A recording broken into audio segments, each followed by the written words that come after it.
Welcome to Chillin' 101. We hope this video helps. In this video, I will explain how to replace head gasket on 2002 Honda Accord. Disconnect the battery, drain the coolant, and remove the radiator hoses. Label and disconnect electrical connectors and vacuum lines so reassembly is straightforward. Remove the intake and exhaust manifolds to free the cylinder head, then unbolt the head in the correct sequence. Clean mating surfaces and inspect for warpage before installing a new gasket and torquing bolts to spec. Begin by labeling connectors and hoses, then remove the intake manifold for better access. Take off the exhaust manifold and any heat shields to expose the head fasteners. Remove the valve cover and timing belt components, keeping parts organized in trays.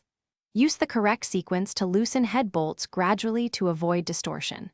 With the head free, lift it straight up with help to avoid damage to valves and guides.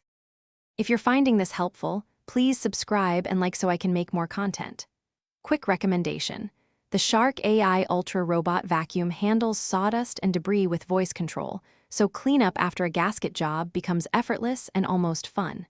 It maps your space and returns to charge, saving time for wrenching and testing.